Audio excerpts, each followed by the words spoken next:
This is Daily Armenia, CivilNet's daily news digest. Here's what's making headlines in Armenia today.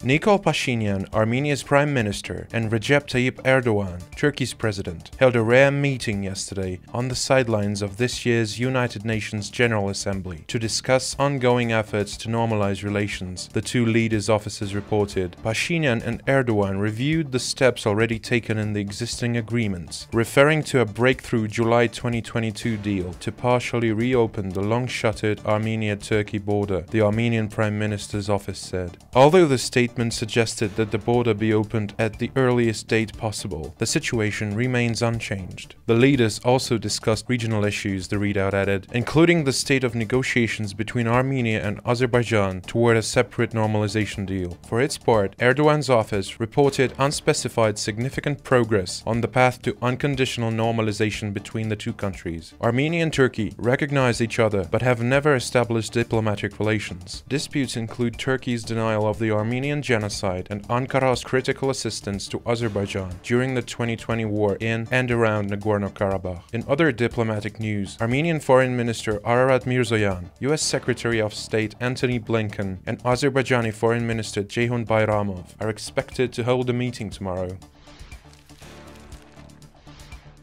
US Vice President and Democratic presidential candidate Kamala Harris has for the first time called for the return of Nagorno-Karabakh's Armenians to the region, writing in an open letter to the Armenian American community Monday to mark Armenia's Independence Day over the weekend. The right for Armenians displaced from Nagorno-Karabakh to return safely to their homes is vital to restoring dignity to the Armenian people and stability to the region, Harris wrote. She also expressed a desire to strengthen relations between Armenia and the United States. She continued, "While we celebrate Independence Day, we must also never forget the Armenian genocide, when an estimated 1.5 million Armenians were deported, massacred, and marched to their deaths. It is a tragedy that continues to shape the identity of the Armenian people." In 2021, the Joe Biden-Kamala Harris administration became the first in the US history to recognize the Armenian genocide. Alen Simonyan, Armenia's parliament speaker, has since labeled as pivotal the administration's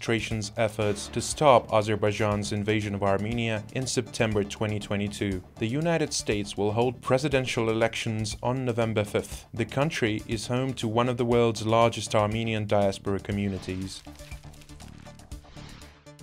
Today marks 1 year since the devastating explosion of a fuel depot in Nagorno-Karabakh, which killed more than 200 people amid the chaotic exodus of Armenians from the region following an Azerbaijani one-day offensive and ethnic cleansing of its population. The explosion occurred on the third day of the exodus at a fuel depot in Berkadzor, a village near Nagorno-Karabakh's capital Stepanakert, where a large crowd of fleeing Armenians had gathered to receive gasoline rations. The explosion claimed at least 218 lives, while 21 people are still considered missing. On top of that, the incident left hundreds injured. Many of those individuals continue to receive treatment in Armenia. It remains unclear what caused the explosion. Samvel Shahramanyan, Nagorno-Karabakh's president at the time, mentioned later that panic led people to the fuel depot, which was a military facility, where they ignored safety rules. Armenia's investigative committee is handling the investigation, but has yet to file any charges.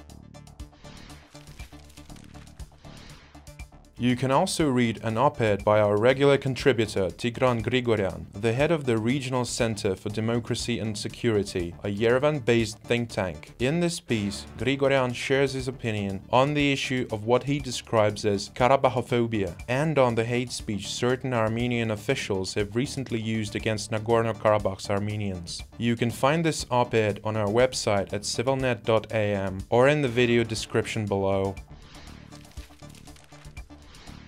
And finally, the CivilNet number of the day is 751,816. This is the exact number of jobs in Armenia as of now, according to a report published by the country's State Revenue Committee yesterday. The tax authority also mentioned that the number of jobs has grown by 4.8% since last September. Armenia's population stands at 2.99 million people as of January, according to a report by the country's National Statistical Committee.